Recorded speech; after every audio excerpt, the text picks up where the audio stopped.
ಮದುವೆ ಗಡ್ಡಿ ಆಗ್ತಿರೋ ಜಾಜಿ ಅವಳನ್ನ ಸಾಯಿಸ್ತೀನಿ ಅಂತಿದ್ದಾಳೆ. ನಂಗೆ ಏನು ಮಾಡಬೇಕು ಅಂತಾನೆ ಗೊತ್ತಾಗ್ತಿಲ್ಲ. ನಮಗೆ ಸಮಯ ಇಲ್ಲ. ದೇವಿಕಾ ಹೇಳ್ತಿದ್ಲು, ಅವಳು ಹೇಳ್ದಂಗೆ ಕೇಳ್ಕೊಂಡಿದ್ರೆ ಅರಿಹಂತಪುರದಲ್ಲಿ ರಾಜೋಪಚಾರ ಅಂತ, ಇಲ್ಲ ಅಂದ್ರೆ ಕುತ್ತಿಗೆ ಕತ್ತರಿಸಿ ಬಿಸಾಕ್ತಾರಂತ. ಅಂತ ಘಟ ಮಾರಿಗುಡಿನೇ ಈ ಊರವರು ಕೊಂದು ಬಿಸಾಕಿದ್ದಾರೆ. ಇವಳು ಮುಂದೆ ನಾ ಮದುವೆ ಬೇಡ ಅಂದ್ರೆ ನಾನು ಕೊಂದು ಬಿಸಾಕ್ಬಿಡ್ತಾಳೆ ಅಷ್ಟೇ. ಮಾರಿಗುಡಿ ಸತ್ತು ಹೋದ್ನಾ? ಹೌದಪ್ಪ.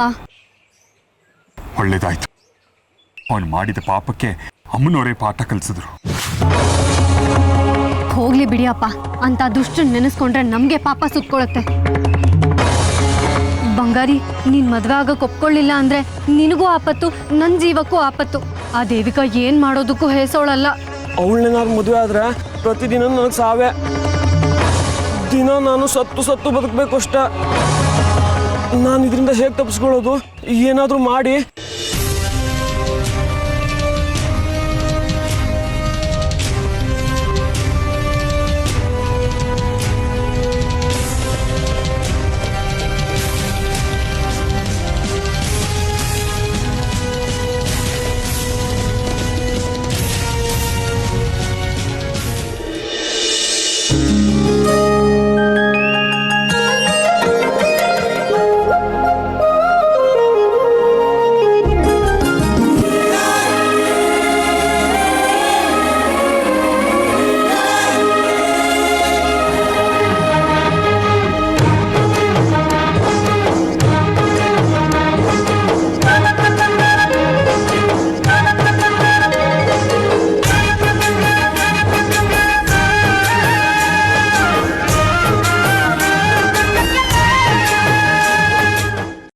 ಇನ್ನೂ ಎಷ್ಟೊತ್ತಮ್ಮ? ಶಿವರುದ್ರ ಅವ್ರು ಇನ್ನೂ ಬಂದಿಲ್ವಾ? ಇಷ್ಟೊತ್ತಿಗಾಗ್ಲೇ ಬರ್ಬೇಕಾಗಿತ್ತು. ಏನೋ ಕೆಲ್ಸದ ಒತ್ತಡದಲ್ಲಿ ಮರ್ತೋಗಿದ್ದಾರೆ ಅನ್ಸುತ್ತೆ. ಇನ್ನೇನ್ ಬಂದ್ಬಿಡ್ತಾರೆ ಪುರೋಹಿತ್ರೆ. ಯಾರನ್ನಾದ್ರೂ ಕಳಿಸಿ ಶಿವರುದ್ರನ ಬರ ಕೇಳಮ್ಮ, ನನಗೆ ಬೇರೆ ಕೆಲಸ ಇದೆ. ನೀವ್ ಮುಂದುವರಿಸಿ ಪುರೋಹಿತ್ರೆ, ಅವ್ರು ಬಂದ್ ಸೇರ್ಕೋತಾರೆ. ಹುಡುಗನ ಹೆಸರು ಬಂಗಾರಿ ಅಂತ. ಮನೆ ಹಿರಿಯರಿಲ್ದೆ ಶುಭ ಕಾರ್ಯ ಆರಂಭಿಸಕ್ಕೆ ಆಗಲ್ಲಮ್ಮ. ರವಿ, ಇವರು ಅಪ್ಪ ಇಲ್ದೆ ಕೆಲಸ ಮುಂದುವರ್ಸಲ್ವಂತೆ. ಏನೇ ಕೆಲಸ ಇದ್ರು ಈಗ್ಲಿಂದ ಬಿಟ್ಬಿಟ್ಟು ಬರ್ಬೇಕು ಅಂತ ಹೇಳು. ನಾನ್ ಹೇಳ್ದೆ ಅಂತ ಹೇಳು. ಸರಿ ಅಮ್ಮ. ಒಳ್ಳೆ ದಿನ ಯಾವ್ದಿದೆ ಅಂತ ನೋಡ್ಬಿಟ್ಟು ಹೇಳಿ. ಜಾತಕ, ದೋಷ, ಇನ್ನೊಂದು ಮತ್ತೊಂದು ಅನ್ನೋ ಯಾವ ಕಾರಣಗಳು ನನ್ನ ಬಂಗಾರಿ ಮದ್ವೆಗೆ ಅಡ್ಡಿ ಆಗ್ಬಾರ್ದು. ಇದು ನಿಮ್ ಹೊಣೆಗಾರಿಕೆ. ಹುಡುಗನ ಜಾತಕ? ಅವನ್ಗೆ ಯಾವ ಜಾತಕ? ಅವನನ್ನೇ ನಿಮ್ ಎದುರು ತಂದು ನಿಲ್ಲಿಸ್ತೀನಿ. ಅವನನ್ನ ನೋಡ್ಕೊಂಡು ನೀವೇ ಬೇಕಾದ್ರೆ ಜಾತಕ ಬರ್ಕೊಳ್ಳಿ. ರಾಮಕೃಷ್ಣ, ಹೋಗ್ ಬಂಗಾರಿನ್ ಕರ್ಕೊಂಬ.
ಇಲ್ಲೇ ಮುಂದೆ ಹೋದ್ರೆ ನಿಧಿ ಇರೋ ಜಾಗನ ಅದಾಗದೇ ತೋರಿಸ್ತೈತೆ. ಇಲ್ಲಿಂದಾನೇ ನಿಧಿನ ತೆಗೆದು ಸಾಗಿಸ್ಬೇಕಾಗಿರೋದು. ಆದ್ರೆ ಅಲ್ಲಿ ನಿಧಿನ ಕರಾಳ ಸರ್ಪಗಳು ಕಾವಲು ಕಾಯ್ತಾ ಇರ್ತವೆ ಅಂತ ಮಾತೈತೆ. ಸರ್ಪಗಳೇ ಸಮಸ್ಯೆನ ಇಲ್ಲಿ? ಹೌದು, ನಿಧಿನ್ ಕಾಯ್ತಾ ಇರೋ ಸರ್ಪಗಳು ನಿಧಿನ್ ತೆಗಿಯಕ್ ಬಿಡೋದಿಲ್ಲ. ಆದ್ರೆ ಒಳಿಕ್ ಹೋಗಕ್ಕೆ ಇದೊಂದೇ ದಾರಿ ಇರೋದು. ಅದ್ರ ಬಗ್ಗೆ ಯೋಚನೆ ಬಿಟ್ಟು ನಾನು ಉಚ್ಚಾರಣೆ ಮಾಡುವಂತ ಗರುಡ ಮಂತ್ರದಿಂದ ಎಲ್ಲಾ ಸರ್ಪಗಳು ನಿವಾರಣೆಯಾಗುತ್ತೆ. ಅದನ್ನ ನನಗೆ ಬಿಟ್ಟು. ಒಟ್ಟು 8 ಬಾಗಿಲುಗಳವೆ. ಅವಕ್ಕೆ ಬೀಗ ಜಡ್ದಿರ್ತೆ. ಆ ಬೀಗದೆಸ್ಲು ಸಾಮಾನ್ಯವಾದವಲ್ಲ. ಮಹಾನ್ ಸಾಧು ಸಾಧ್ವಿಗಳ ಶವಗಳಿಂದ ತೆಗ್ದಿರೋ ಮೂಳೆಯಿಂದ ಮಾಡಿರೋವು.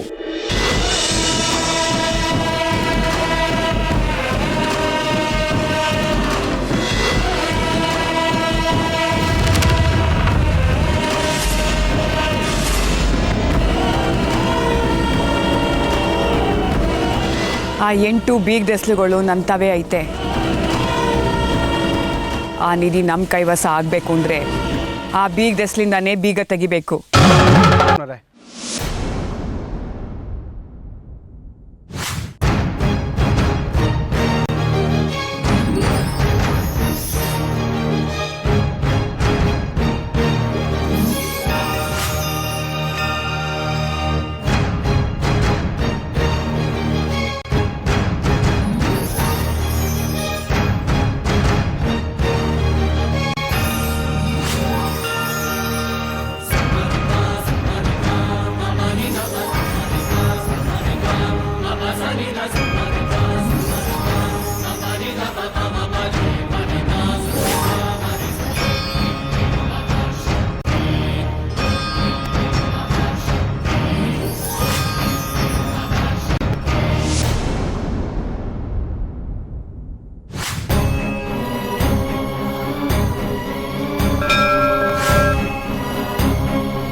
ಐನೋರೆ, ಎಲ್ಲ ಬಿಗಿ ಬಂದೋಬಸ್ತು ಮಾಡಾಗೈತೆ. ನೀವಿನ್ ಪೂಜೆ ಕಾರ್ಯಕ್ರಮ ಶುರು ಮಾಡ್ಕೋಬಹುದು. ಇವತ್ತು ಪೂಜೆ ಶುರುವಾಗುತ್ತೆ. ಆ ಜಗನ್ಮಾತೆಗೆ ಮಹಾಪೂಜೆ ನಡೆಯುತ್ತೆ.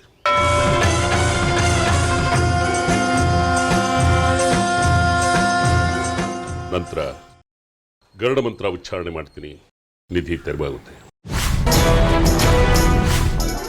ಇಷ್ಟು ಮಾಡೋದು ನನ್ನ ಜವಾಬ್ದಾರಿ. ಅಷ್ಟು ಮಾಡ್ರಿ ಐನೋರೆ.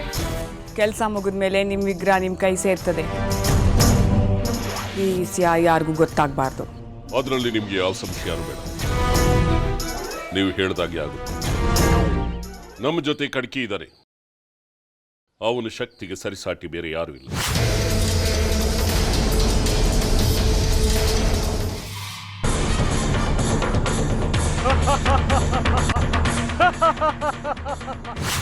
ನಿಧಿ ಸಾಗಿಸೋದಕ್ಕೆ ನೀವು ಅವನ ಸಹಾಯ ಪಡ್ಕೋಬಹುದು. ಆದರೆ ಒಂದು ಷರತ್ತು, ನಿಮ್ಮ ಕೆಲಸ ಮುಗಿದ ಮೇಲೆ ವಿಗ್ರಹ ನನ್ನ ಕೈ ಸೇರಬೇಕು. ಯಾವುದೇ ಮುಲಾಜಿಲ್ಲ. ಅದ್ರಲ್ಲಿ ಬೇರೆ ಮಾತೇ ಇಲ್ಲ ಐನೋರೆ. ನಿಧಿ ನಮ್ದು, ವಿಗ್ರಹ ನಿಮ್ದು.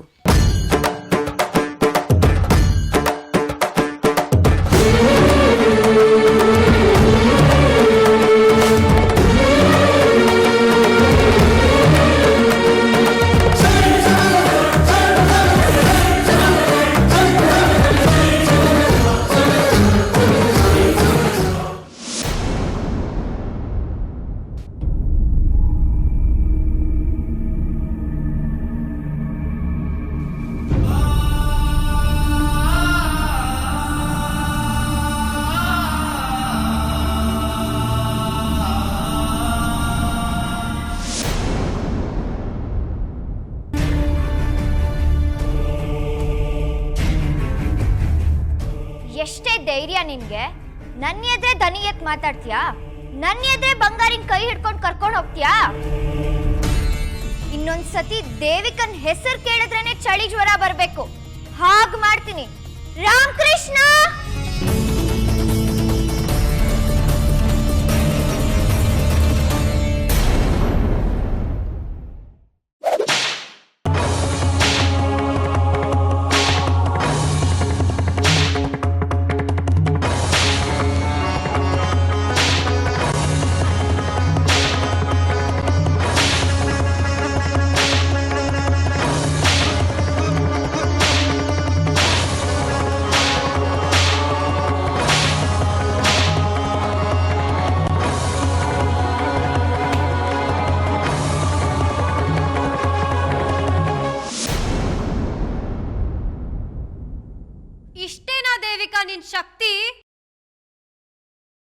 ನಿನ್ ಕೈಲಿ ಇಷ್ಟೇ ನಾ ಹೊಡಿಯೋಕಾಗೋದು.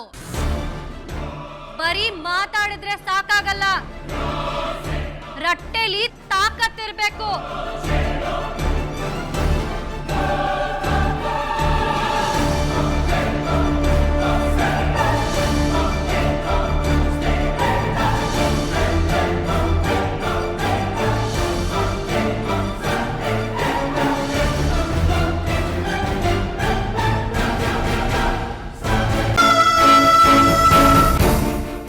ನಾನು ಜಾಜಿನ ಮರೆತು ನಿನ್ನ ಜೊತೆ ಬದುಕ್ತೀನಿ. ಆದರೆ ನೀನು ವಿಗ್ರಹ ಕೊಟ್ಟರೆ ಮಾತ್ರ.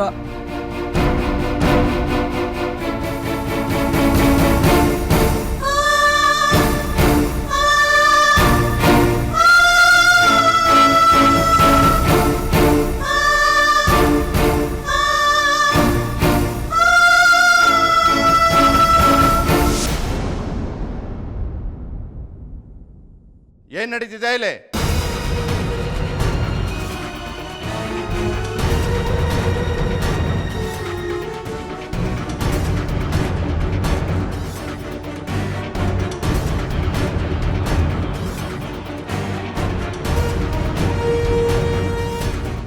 ವಿಗ್ರಹನ ಜಾಜಿಗೆ ಕೊಡ್ತೀನಿ. ಏನ್ ಹೇಳ್ತಿದ್ಯಾ ನೀನು? ವಿಗ್ರಹನ ಅವಳಿಗೆ ಯಾಕೆ ಕೊಡ್ತಿದ್ಯಾ? ಅದನ್ನ ನನ್ ಕೊಡ್ತೀನಿ ಅಂತ ಹೇಳಿದ್ದೆ ಅಲ್ಲ? ಹೇಳಿದ್ದೆ, ಆದ್ರೆ ಅದು ಆಗ, ಈಗಲ್ಲ. ದೇವಿಕಾ, ವಿಗ್ರಹ ನನ್ಗೆ ಎಷ್ಟು ಮುಖ್ಯ ಅಂತ ನಿನಗೆ ಗೊತ್ತಲ್ವಾ? ಅದು ನನ್ಗೆ ಸೇರ್ಬೇಕು. ದಕ್ಷಿಣನಾಥನ್ ಗುಡಿಲಿಟ್ಟು ಅದನ್ನ ಪೂಜೆ ಮಾಡ್ಬೇಕು.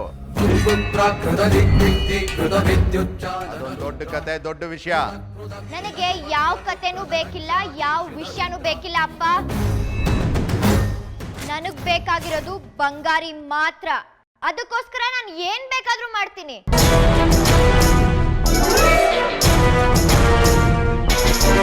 ಆದ್ರೆ ಕನಕಾಂಬರಿಗೆ ನಾನು ಏನಂತ ಉತ್ತರ ಕೊಡ್ಲಿ? ಅದ್ ನನಗ್ ಬೇಕು. ಆ ವಿಗ್ರಹ ನನಗ್ ಕೊಟ್ಬಿಡು. ಈ ಕೂಗಾಡಿ ಏನು ಪ್ರಯೋಜನ ಇಲ್ಲ ಅಪ್ಪ. ವಿಗ್ರಹ ನನ್ ಸ್ವತ್ತು, ನನ್ ಹಕ್ಕು. ಬಂಗಾರಿನ ನನ್ನೋನ್ ಮಾಡ್ಕೊಳಕ್ಕಾಗಿ ನಾನ್ ಜಾಜಿಗ ವಿಗ್ರಹ ಕೊಡ್ತಿದ್ದೀನಿ. ನೀನ್ ಇದಕ್ಕೆ ಅಡ್ಡ ಬರ್ಬೇಡ. ಅದು ಸಾಧ್ಯ ಇಲ್ಲ. ಬಂಗಾರಿನ ನಿನ್ಗೆ ಕೊಟ್ಟು ಮದ್ವೆ ಮಾಡ್ತೀನಿ ಅಂತ ಹೇಳಿದ್ನಲ್ಲ.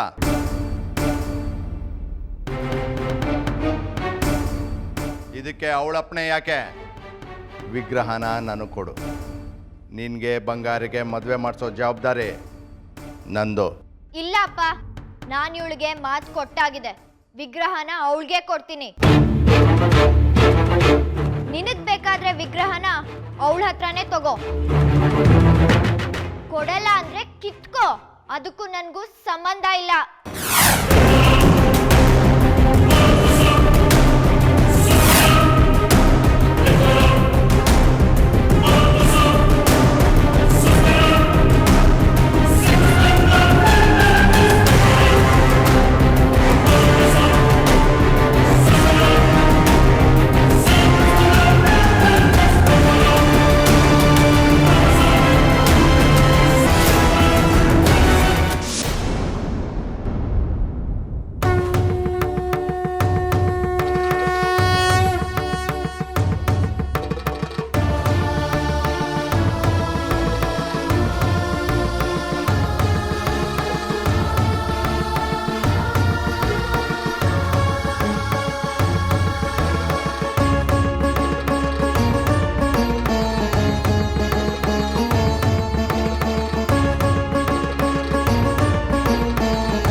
ಮೇಷ್ಟ್ರಮ್ಮ, ನೀವಿಲ್ಲಿ? ತಾಯಿ ಯಾವಾಗಲೂ ಮಕ್ಕಳಿರೋ ಕಡೆನೇ ಇರ್ತಾಳೆ ಅಲ್ವಾ? ಅಂದ್ರೆ ನಿಮ್ ಮಕ್ಳಿರೋದು ಈ ಊರಲ್ಲ? ಇಲ್ಲ, ಈ ಊರಲ್ಲಿ ಅಲ್ಲ, ಯಾವುದೋ ಕೆಲ್ಸದ ಮೇಲೆ ಈ ಊರಿಗೆ ಬಂದಿದ್ದಾರೆ. ಆದ್ರೆ ಕೆಲ್ಸ ಪೂರ್ಣಗೊಳಿಸೋಕಾಗ್ತಿಲ್ಲ ಅಂತ ನನ್ನನ್ನು ಕರೆದ್ರು. ಮಕ್ಕಳಿಗೆ ಸಕಾಲದಲ್ಲಿ ಸಹಾಯ ಮಾಡೋದು ಮಾತೃಧರ್ಮ, ಅದಕ್ಕೆ ಬಂದೆ. ನಿಮಗ್ ನಿಮ್ ಮಕ್ಳ ಮೇಲೆ ಎಷ್ಟು ಕಾಳಜಿ ಇದೆ ಮೇಷ್ಟ್ರಮ್ಮ, ಆದ್ರೆ ಇವಳು ಇದ್ದಾಳೆ. ನೀವ್ ಹೇಳ್ದ ಹಾಗೆ ಇವಳ ಕೆಲ್ಸಕ್ಕೋಸ್ಕರ ನಾನು ಇಲ್ಲಿಗೆ ಬಂದು ಪಾಡ್ಪಡ್ತಾ ಇದ್ದೀನಿ. ಆದ್ರೂ ಇವಳು ಬರ್ತಾ ಇಲ್ಲ. ಈ ವಿಗ್ರಹ ತರಾನೇ ಕಲ್ಲು ಮನಸ್ಸು ಇವಳು. ತಾಯಿ ಮನಸ್ಸು ಕಲ್ಲಾಗಿರತ್ತ ಮೇಷ್ಟ್ರಮ್ಮ? ಹಾಗನ್ಬಾರ್ದು ಜಾಜಿ. ಮಗು ಹಸಿವಿನಿಂದ ಅಳೋವರೆಗೂ ಯಾವ ತಾಯಿನೂ ಹಾಲುಣಿಸೋದಿಲ್ಲ. ಈಗ ಅವಳನ್ನ ಸ್ತುತಿಸಿದ್ಯಲ್ಲ, ಮಗಳಾಗಿ ಬೇಡ್ಕೊಂಡಿದ್ಯಲ್ಲ, ಬರ್ತಾಳೆ. ನಿನ್ ಸಹಾಯಕ್ಕೆ ಧಾವಿಸ್ಕೊಂಡ್ ಬರ್ತಾಳೆ. ಅದರಲ್ಲೂ ನೀನ್ ಕರೆದ್ರೆ ಕೊಂಚ ಬೇಗನೆ ಬರ್ತಾಳೆ. ಯಾಕೆ ಅಂದ್ರೆ ನೀನ್ ಅವಳ ಪ್ರೀತಿಯ ಮಗಳು. ಬದುಕ್ನಲ್ಲಿ ಎಲ್ಲಾ ಕಳ್ಕೊಂಡೆ ಅನ್ನಿಸ್ತಿದೆ ಮೇಷ್ಟ್ರಮ್ಮ. ಅಮ್ಮನವ್ರ ಪೂಜೆಗೆ ಅಂತ ಬಂದ ಕಾರ್ಯ ಪದೇ ಪದೇ ವಿಫಲ ಆಗ್ತಿದೆ. ಪ್ರಾಣವಾಗಿ ಪ್ರೀತಿಸ್ತಿದ್ದ ಬಂಗಾರಿನೂ ಕಳ್ಕೊಂಡೆ. ಇದು ನ್ಯಾಯನಾ? ನನಗೆ ಯಾಕೆ ಪದೇ ಪದೇ ಹೀಗಾಗ್ತಿದೆ ಮೇಷ್ಟ್ರಮ್ಮ? ಎಲ್ಲ ಅಮ್ಮನವ್ರಿಚ್ಛೆ. ಹಾಗೆ ಹೇಳ್ಬೇಡಿ. ಮಗಳಿಗೆ ದುಃಖ ಕೊಟ್ಟು ಅಮ್ಮನವ್ರು ಸಾಧಿಸೋದಾದ್ರೂ ಏನು? ಬಂಗಾರಿನ ಕಳ್ಕೊಳ್ಳೋದಕ್ಕೆ ನಾನು ಒಪ್ಕೊಳ್ಳೋದಿಲ್ಲ. ಅದು ವಿಧಿ ಇಚ್ಛೆ ಜಾಜಿ. ತಡಿಯಕ್ಕೆ ನೀನ್ಯಾರು ನಾನ್ಯಾರು? ನಾನು ಅಮ್ಮನವ್ರನ್ನ ನಂಬಿದ್ದೀನಿ, ವಿಧಿ ನಂಬಿ ಬಂದಿಲ್ಲ. ನಂಬಿದ ಮಾತ್ರಕ್ಕೆ ಇಷ್ಟಪಟ್ಟಿದ್ದನ್ನೆಲ್ಲ ಕೊಡ್ಬೇಕಾಗಿಲ್ಲ ಅಮ್ಮನವರು. ಆ ತಾಯಿ ನಮ್ಮ ಅಗತ್ಯಗಳನ್ನೆಲ್ಲ ಪೂರೈಸ್ತಾಳೆ, ಆಸೆಗಳನ್ನಲ್ಲ. ಅದೆಲ್ಲ ನನಗೆ ಗೊತ್ತಿಲ್ಲ ಮೇಷ್ಟ್ರಮ್ಮ. ನನಗೆ ಬಂಗಾರಿ ಬೇಕು. ಅಮ್ಮನವ್ರ ಸಂಕಲ್ಪ ಪೂರೈಸಕ್ ಬಂದಿರೋಳು ನಾನು. ಹಾಗಿದ್ಮೇಲೆ ನನ್ನ ಯೋಗಕ್ಷೇಮ ಪೂರೈಸ್ಬೇಕಾದವಳು ಅವಳೇ ಅಲ್ವಾ? ಆದ್ರೆ ಅವಳು ಎಲ್ಲ ಮರ್ತು ಬಿಟ್ಟಿದ್ದಾಳೆ. ಪರವಾಗಿಲ್ಲ, ಇಂಥ 100 ಕಷ್ಟ ಬರ್ಲಿ, ನಾನು ಹೋರಾಡ್ತೀನಿ. ಬಂಗಾರಿನ ಬಿಟ್ಕೊಡೋದಕ್ಕೆ ನಾನ್ ತಯಾರಿಲ್ಲ ಮೇಷ್ಟ್ರಮ್ಮ. ಅವನು ನನ್ನವನು, ನನಗೋಸ್ಕರನೇ ಹುಟ್ಟಿರೋನು. ಈಗ ನಿನಗ್ ಸಿಕ್ಕಿರೋ ಬದುಕೇ ನಿಂದಲ್ಲ, ನಿನ್ನ ಜೀವವೇ ಎರವಲು. ಯಾವ ಹಕ್ಕಿಟ್ಕೊಂಡು ಕೇಳ್ತೀಯ ಇವನ್ನೆಲ್ಲ? ಬೇಕಿಲ್ಲ ನನ್ಗೀ ಜೀವ. ನಾನ್ ಕೇಳಿ ಪಡ್ಕೊಂಡಿರೋದಲ್ಲ, ತಗೊಳ್ಳಿ. ಅವಳಿಚ್ಛೆ ಪೂರೈಸೋದಕ್ಕೋಸ್ಕರ ನಾನ್ ಬದುಕ್ಬೇಕಿತ್ತು, ಅದಕ್ಕೆ ಜೀವ ಕೊಟ್ಲು. ಬದುಕ್ಸೋದು ಅವಳಿಚ್ಛೆ ಆದ್ರೆ ಯಾವ ರೀತಿ ಬದುಕ್ಬೇಕನ್ನೋದು ನನ್ನಿಚ್ಛೆ. ಅಮ್ಮನವರ ಸಂಕಲ್ಪಗಳೇ ಚಲಾವಣೆಗೆ ಬರೋದು ಜಾಜಿ. ನಿನ್ನ ಹುಟ್ಟಿನ ಕಾರ್ಯ ನಿನಗೆ ಸ್ಪಷ್ಟವಾಗಿ ಗೊತ್ತಿದೆ. ಅವಳಿಚ್ಛೆ ಪೂರೈಸು. ಈ ನಡುವೆ ಬಂಗಾರಿ ಅನ್ನೋ ಮೋಹ ಬೇಡ. ಬಂಗಾರಿ ನನ್ನ ಮೋಹ ಅಲ್ಲ ಮೇಷ್ಟ್ರಮ್ಮ. ಅವನು ನನ್ನ ಕನಸು, ನನ್ನ ಉಸಿರು, ನನ್ನ ನೆರಳು. ನೆರಳೇ ಇಲ್ದಿದ್ರೆ ನಾನು ಸತ್ತು ಹೋಗಿದ್ದೀನಿ ಅಂತ ಅರ್ಥ. ಯಾಕಂದ್ರೆ ಸತ್ತು ಹೋದವ್ರ ಹಿಂದೆ ಮಾತ್ರ ನೆರಳಿರೋದಿಲ್ಲ. ತಾಂಡಾದ ಪುಟ್ಟ ಹುಡುಗಿ ಜಾಜಿ ದೊಡ್ಡ ಮಾತಾಡೋದನ್ನ ಕಲ್ತ್ಬಿಟ್ಲಲ್ವಾ?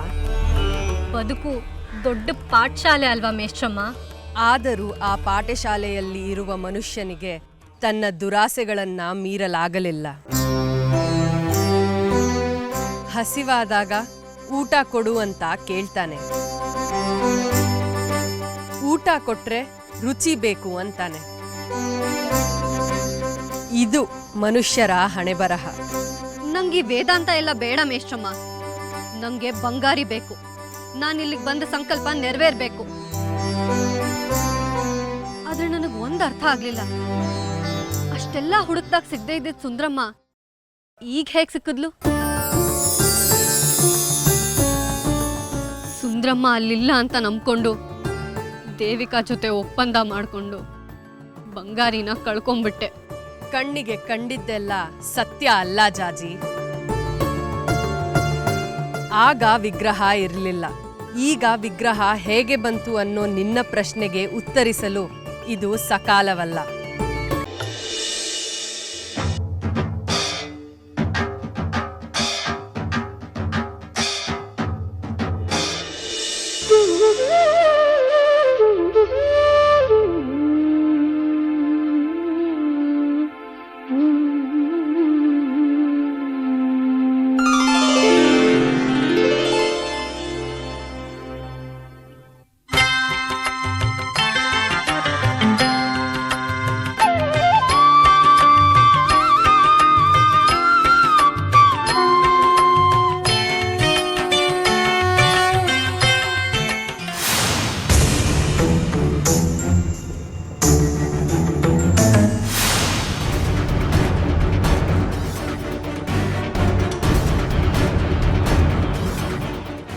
ವಿಗ್ರಹ ನೆತ್ಕೊಂಡು ಎಲ್ಲೋಗ್ತಾ ಇದ್ಯಾ?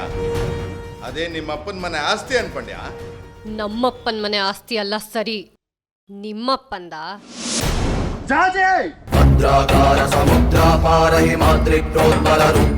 ಕಿರ್ಚ್ಬೇಡಿ. ನನ್ನ ಚಕ್ರಾಪುರಿ ಸುಂದ್ರಮ್ಮ ಇವಳು. ನಾನು ಇವಳನ್ನ ಅರಿಹಂತಪುರಕ್ಕೆ ತಂದಿದ್ದು. ನೀವು ನಿಮ್ಮ ಮಗಳು ದೇವಿಕಾ ಸೇರ್ಕೊಂಡು ನನ್ನಿಂದಾನೇ ನನ್ನ ಸುಂದ್ರಮ್ಮನ್ ಕಿತ್ಕೊಂಡು ನನ್ನ ಮೇಲೆ ದೌಲತ್ ತೋರಿಸ್ತೀರಾ? ಆಗೋಗಿರೋ ವಿಷಯದ ಬಗ್ಗೆ ಮಾತಾಡಿ ತಲಾಟೆ ಮಾಡಬೇಡ. ಸುಮ್ಮನೆ ವಿಗ್ರಹನ್ ಕೊಟ್ಬಿಡು. ನಾನ್ ಸತ್ರು ನಿಮಗ್ ಸುಂದ್ರಮ್ಮನ್ ಕೊಡೋದಿಲ್ಲ. ಹಾಗಾದ್ರೆ ನೀನ್ ಸಾಯೋದೇ ಸರಿ. ಅದೇ ಸುಂದ್ರಮ್ಮನ್ ಇಚ್ಛೆ ಆಗಿದ್ರೆ ಆಗ್ಲಿ ಬಿಡಿ. ಹಠ ಮಾಡಿ ಪ್ರಾಣ ಕಳ್ಕೊಂಬೇಡ ಜಾಜೆ. ಈ ವಿಗ್ರಹಕ್ಕೋಸ್ಕರ ಯಾರ ಪ್ರಾಣ ತೆಗಿಯೋಕ್ಕೋ ಹೇಸೋನಲ್ಲ. ಇದು ನನಗೆ ತಗ್ಬೇಕಾಗಿರೋ ವಿಗ್ರಹ. ಈ ವಿಗ್ರಹಕ್ಕೋಸ್ಕರ ಎಷ್ಟು ವರ್ಷದಿಂದ ಕಾಯ್ತಾ ಇದ್ದೀನಿ. ನನ್ನ ಕೆಲಸ ಸಾಧಿಸೋಕ್ಕೋಸ್ಕರ ಸಾವಿರಾರು ವಿಗ್ರಹಗಳನ್ನ ಕೆಚ್ಚಿ ಸೋತಿದ್ದೀನಿ. ಈಗ ಬದುಕನ್ನ ಬಂಗಾರ ಮಾಡಕ್ ಬಂದಿರೋ ವಿಗ್ರಹನ ನೀನು ಕೊಟ್ಟು ನಾನಿನ್ ಭಜನೆ ಮಾಡ್ಕೊಂಡು ಕೂತಿರ್ಲ. ಈಗ ನೀನ್ ವಿಗ್ರಹ ಕೊಡ್ಲಿಲ್ಲ ಅಂದ್ರೆ ಹರಿಯಂತಪುರನ್ ದಾಟಕ್ಕಾಗಲ್ಲ. ಇಡೀ ಹರಿಯಂತಪುರದಲ್ಲೂ ಒಂದೇ ಒಂದು ಕಲ್ ಮುಟ್ಟಕ್ಕೂ ಜನ ನನ್ನಪ್ಪಣೆ ಕೇಳ್ತಾರೆ. ನಾನು ಒಂದೇ ಒಂದು ಮಾತನ್ನ ನಿನ್ನ ಮುಗಿಸು ಅಂತ ಹೇಳಿದ್ರೆ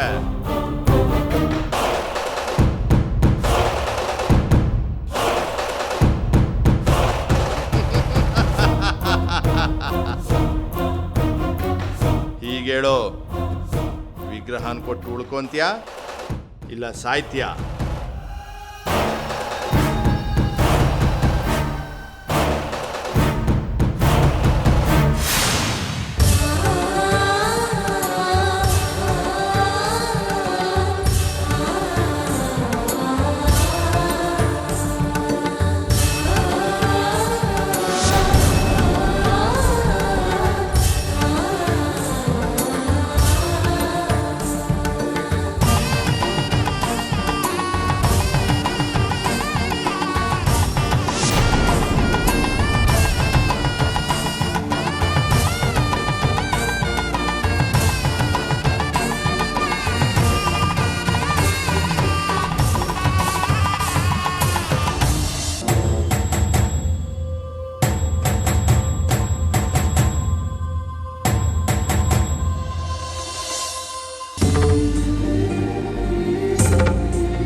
नमो भूतनाथं नमो देवदेवं नमः कालकालं नमो दिव्यतेजं नमः कामभस्मं नमः शान्तशीलं भजे पार्वती वल्लभं नीलकण्ठ।